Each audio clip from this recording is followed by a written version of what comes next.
Today I'm off to visit and interview one of Australia's great fashion photographers, Derek Henderson, as part of our In Good Company series, which is about creatives who get inspiration from nature. Born in New Zealand, Derek has lived in Australia for a long time, and I first got to know his work as a fashion photographer, but he also shoots other types of photography as well, like landscape, portraiture, architecture, shoots all kinds of different things. So off to visit Derek to talk about his inspiration that comes from nature in our first ever episode of doing this. Thank you for being here. Pleasure, Sam. It's nice to be here to comment on nature and the world we live in. Indeed. So you're from New Zealand? Correct, yep. From New Zealand. And do you think that New Zealand's known for being a beautiful part of the world. Do you think that's had an influence on your appreciation of nature, having come from there? Oh, yeah, definitely coming from New Zealand has given me a great appreciation of the natural world, just because there's a lot of it there, you know. I think being in that space definitely makes you very aware of it and appreciate it as well. Mm. What part are you from?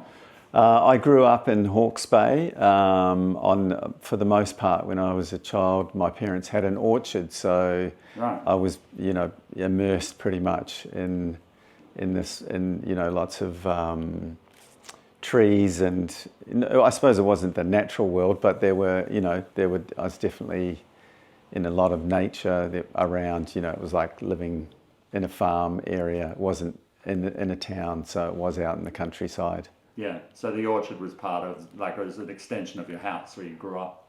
Yeah, pretty much. It was, it was quite idyllic, I think. It was, you were surrounded by nature. We used to play as kids in the orchard, and then we also had a river that ran down the back of the property, so we were forever in there, fishing and swimming and kayaking and doing all that sort of stuff. So, very much. So it was a big river? Yeah, pretty big. It was called a creek, but it was a river. It was a pretty big flowing river. So, that was amazing. Our backyard. Yeah, we were lucky. Yeah, and being in New Zealand, it was no doubt pristine. Yeah, it was pretty good. Yeah, there was never any problems with it being polluted that we knew of. We would be in it all summer, swimming in it, and it was fantastic. Yeah. Yeah. So, do you think New Zealand, when you think of a place, do you have any place in the world that comes to mind when you think about a place you've been in nature where it sort of springs to the top of your mind as being the most beautiful or impactful for you? Well, probably I returned to New Zealand, I don't know, maybe because I have an affinity with it. But it is pretty beautiful there, and for the most part, not overly polluted or overly populated. But there are other parts of the world like Kamchatka, on the far east, Russia. For the most part, that's wild and incredible and full of, animals and trees and mountains, and it's incredible. And then there's places all over the world, really, that have these beautiful pockets of nature. Mm. And have you shot all over the world? I have, just about. I've been through a lot of South America, North America, Africa, Asia. Lots of places. Yeah. And these are all basically mainly fashion shoots? They were at the beginning, maybe 35, 40 years ago, but now they're more to do with going to those places, and they're specifically about the places, something that's happening there, or quite often about the nature that's there for various different sort of travel magazines. So you shoot for a lot of things, don't you? You shoot fashion, I do fashion, portraiture, landscape, architecture. I'm not specialized in that. I'm just interested in one genre of photography. I'm quite interested. I'm just curious about lots of different things. So I don't really mind what I'm photographing.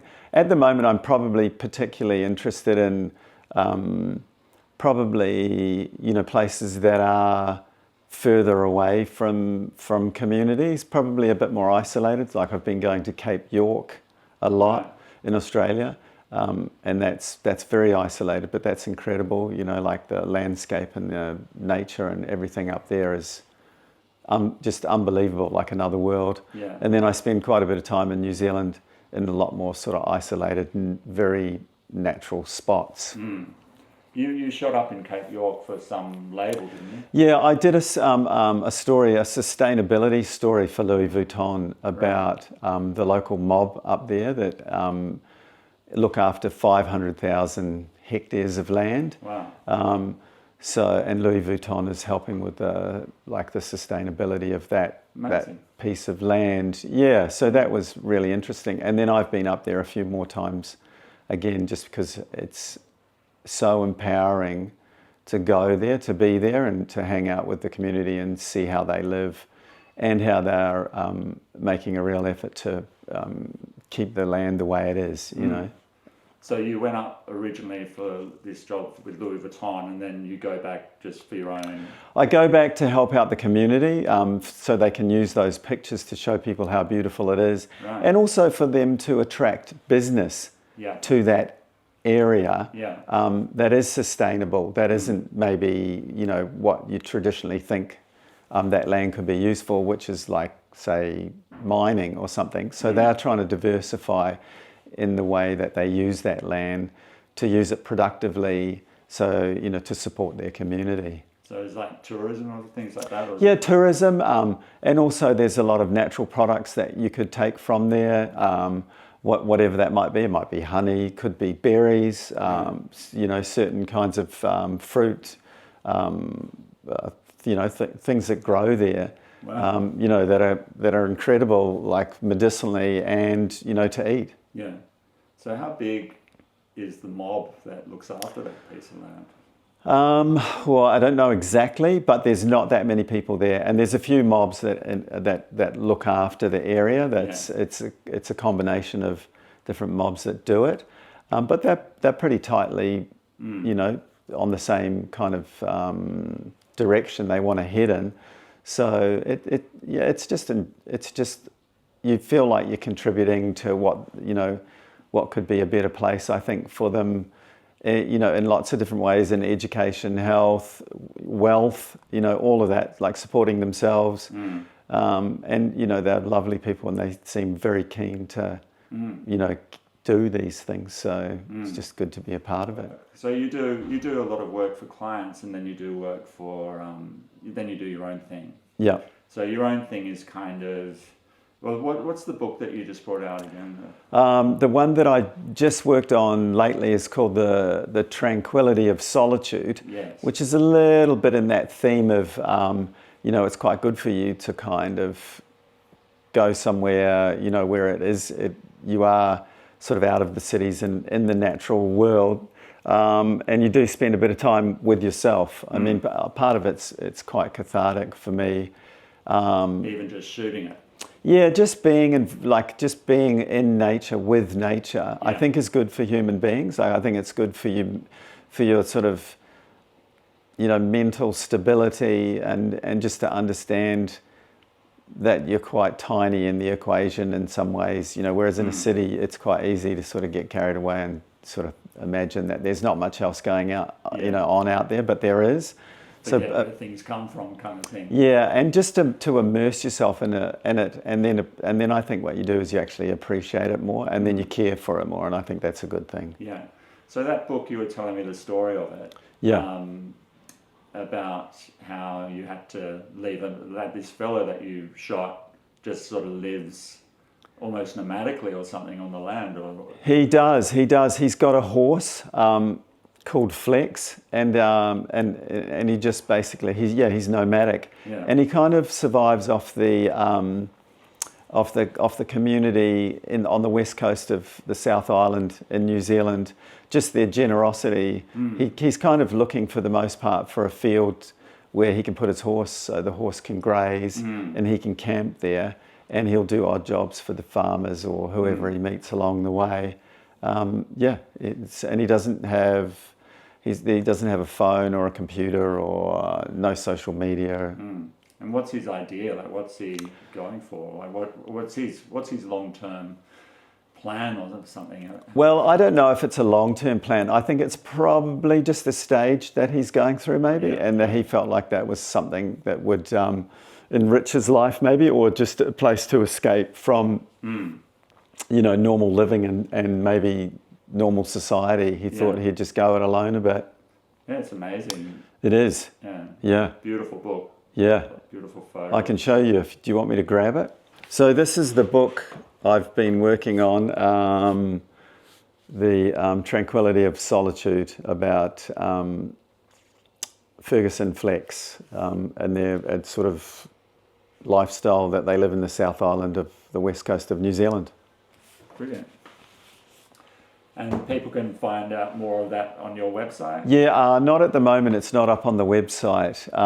It's just up on the publisher's website, which is Compound Press. Okay. Well, I'll put a link underneath. Nice. Thank you. Yeah. So I've noticed with your photos, even the fashion photos, all the photos you do, they seem to always be outside. There's always nature. It's always set in nature. Is that?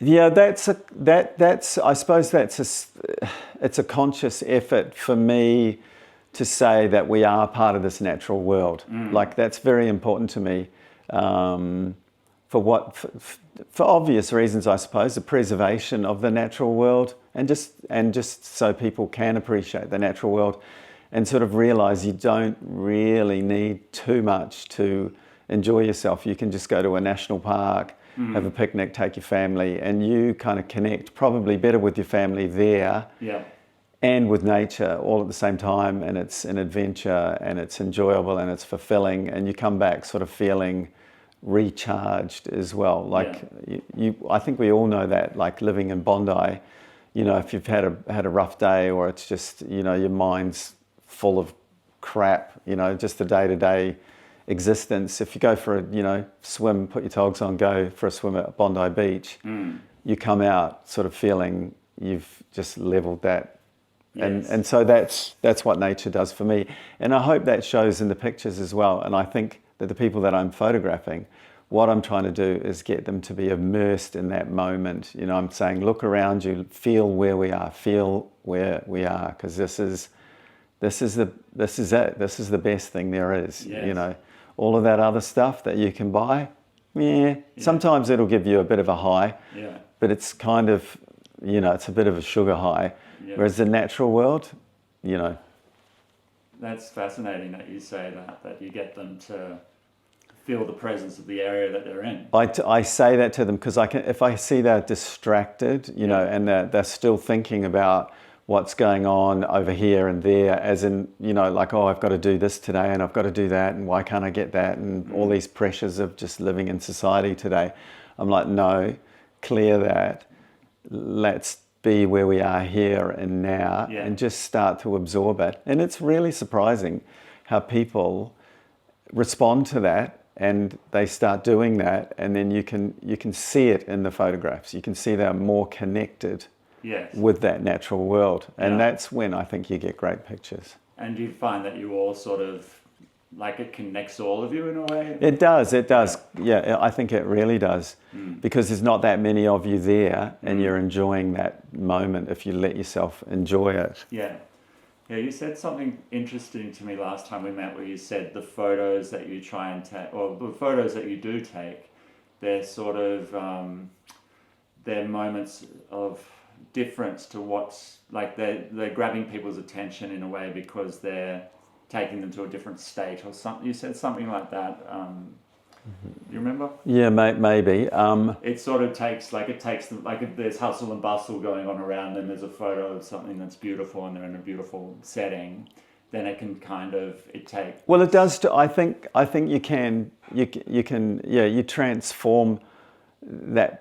You take them to another place. It's like a portal, really, into a better place, I think. Yes. For the most part, if you're out if you're out like tramping, through the forest and, and you see a lake and green grass and mountains with snow on them, even if it's quite testing physically, whether it's cold or it's raining or whatever, yes, you do feel exhilarated. Well, I do anyway, and I think for the most part, most people do as well. Yeah. They do. So it's just having that connection and making sure that you keep doing that, and then I think you definitely will have a better appreciation of the natural world. Yes. By doing that. Yeah. And if you're in the hustle and bustle of the city and you see that image, it does take you there. Yeah, hopefully it is a portal to that place. Yeah. And I mean, but being practical, we live in cities. No, not everyone can live in the countryside. No. That's idyllic, right? Yeah. That's just not how it is. So you've got to sort of take yourself from the city and go to those places, make an effort to do that, and then you'll have a better life. And you'll have a better appreciation of the natural world. Yes. You'd have to think as well when you look at those photos and you think where they are, you do sort of go there in your mind a little bit and you can imagine going there and maybe it does have people look into what they want to do in their next time they have for themselves. Yeah. Well, I think there's a big trend now for people to go on these hiking trips, Right. where they hike for the day and then they stay in a cabin in the forest or in the mountains, and then the next day they get up nice and early. And it's not like 5-star, stuff. It's quite basic. Yeah. And once you get used to that, the less is more in a way. The less you have, the more you enjoy it. The more you enjoy the food because you don't have that much of it. Yeah. It's limited, and when you have this limited thing, access to stuff, you start to turn on more to the natural world. You start to sort of see more things, you start to hear more things, you feel the wind, you're more in tune to that sort of universe rather than the materialistic world that we've created. Yeah. So that's a good thing. Yeah. Do you go on those treks?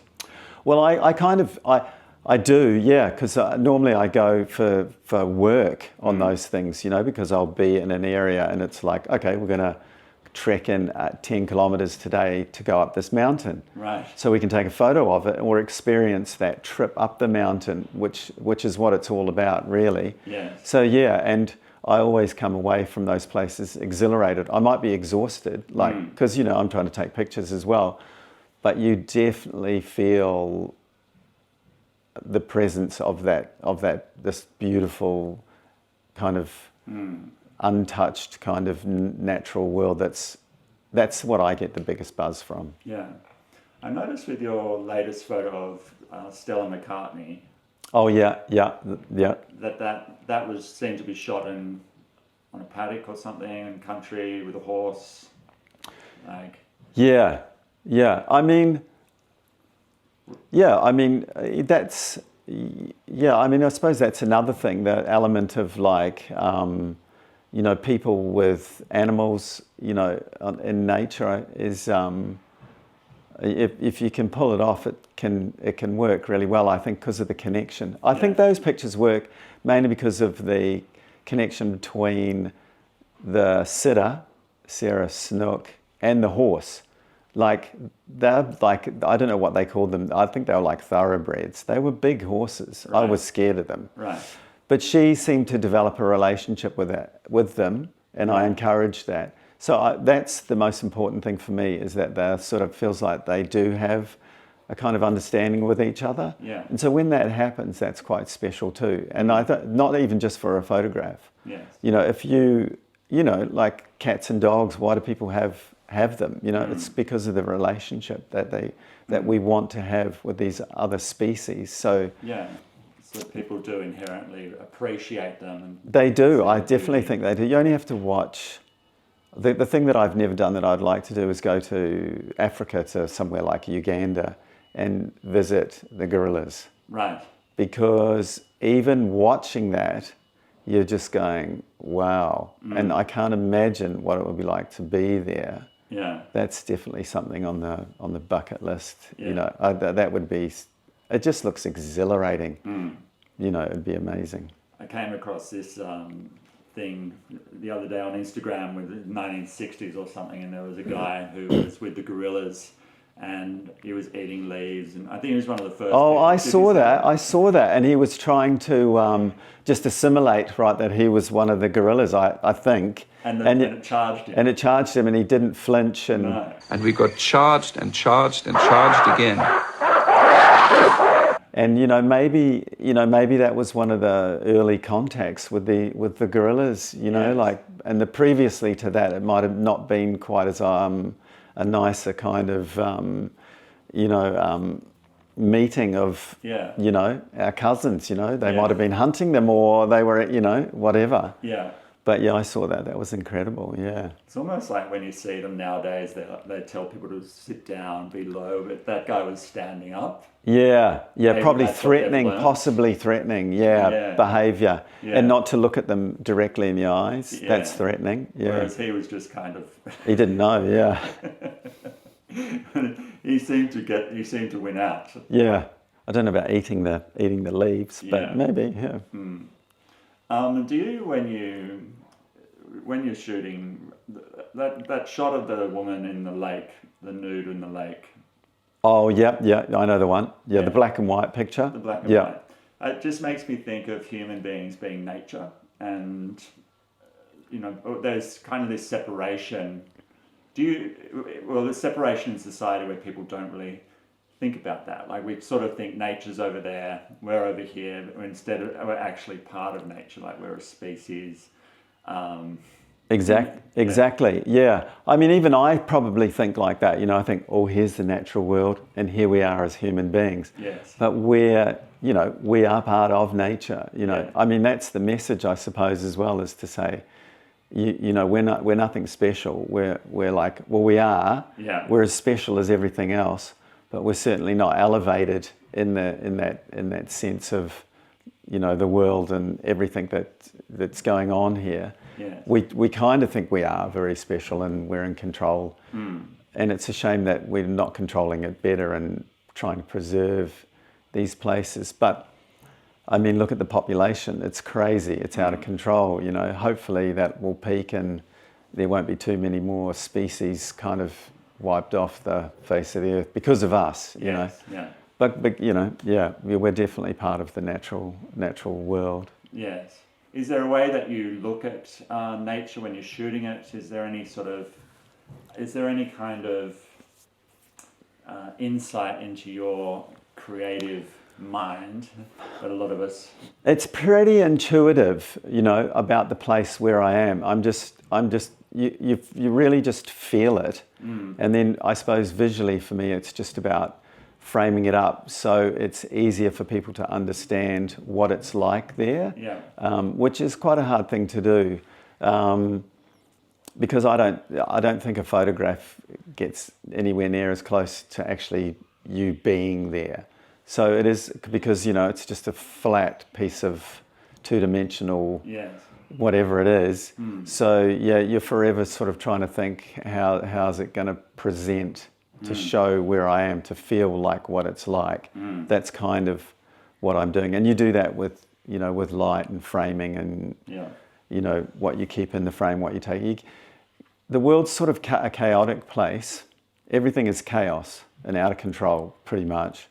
So what you're trying to do is put some formality on the picture to control it so it's easier to look at. If it's too confusing, if there's no sort of centered kind of thing in the picture that you're trying to get people to look at, it's very confusing. Good photographs, I believe, sort of simplify things and make you understand what they're looking at. They're not chaotic. There's a form to them that makes it easier to look at and understand. Yes. And are there any times of the day which you think are the best? Like, do you have certain lights that you... Oh, no, like it changes, like people, I think most people would think it's like that early morning light and the late evening light. And that's a reflection of colour, I think, because the colours are brighter then, and somehow we're attracted to that as human beings. I don't know why, sunsets and sunrise. I don't know if it's a traditional thing that's in the arts, in painting and then in photography, like Turner painted with all those kind of colours. But I'm also attracted to the midday light, the sort of, it's sort of unspectacular in a way, but for me it's just as beautiful and just as interesting to look at the world in that kind of midday light. Do you have any inspirations or heroes or anything like that? At my age, I try to be, well, it's not even that I try to be, it just feels like it's just a natural way to react to things, is I'm more interested in just what I see out there through my eyes, rather than, because through all your life you collect information about all these great artists that have come before you, and you take all of that in, you're taking it in, and then I think there has to be a time where you sort of maybe stop a little bit and you start to see things through your own eyes. Yes. And so the more you start seeing it through your own eyes, the less you maybe need to look at what other people are doing or have been doing. Yeah. But there's lots of influences, you can't help that. But yeah, I think it's healthy to kind of sort of go, okay, now's my time to sort of express how I feel. Yeah, it makes a lot of sense. Hopefully, yeah. Yeah. And what about, so just finally, I guess, like do you have any message around, thank you for being part of this Pleasure. program, and you've been such a great Sam. support. Oh, it's a good cause. Yeah. It is. So is there anything you want to say around what you think human beings should be concentrating on, or even just small percentage changes in what we do make a big impact, doesn't it? Yeah, I think it's pretty obvious to most people that we want to preserve the natural world, or that world that we live in, that we're a part of, and don't try and think of it as like it's a massive problem to solve. Maybe try and think of it as in, every day what you do. Maybe use less stuff. Just be conscious of that, and try and spend a bit more time in the wilderness, and then you'll really appreciate it. I think that's important, and maybe just go easy on the consumption of things. But we're all human, and we all like shiny new things. I mean, it's hard to get away from. We seem to be sort of, kind of conditioned to we've sort of bought into this capitalistic kind of thing. We just got to replace things that are new and shiny all the time. When it's perfectly fine to keep the other thing, it'd last for another 20 years. Yeah. But we're caught up in all of that. If you can just even see that and acknowledge it, that's a really good start. You don't have to change your lifestyle and go and live in the country, and because we all, like I said, we have to live in the city. So but just be aware. Yeah. And even just sort of wanting change positively, like if enough of us want that, and I think so. Appreciate what we've got, and understand the damage. Yeah, that we're doing, and just be maybe a little more content. Not to want to be too greedy, and I don't know if for me that brings me any enjoyment anyway. Like, I think. What was that? Sorry. I think you're going to get more fulfillment out of life by maybe having less. Right. And less in the materialistic world, and maybe more in the spiritual, natural world. Yeah. Like just getting out there in those places, the wilderness, and just enjoy. Just even going to the beach. Yes. Yeah. It just. It's better than being a greedy bastard. Okay. Well. And if I was a politician, everything would change. Yeah. Okay. Well, I think that's it. Thanks so much, Derek. That was really interesting to hear everything. Cheers, Sam. Thank you for so wanting to listen to what I've got to say. Of course, absolutely. Thank you. Cheers, mate.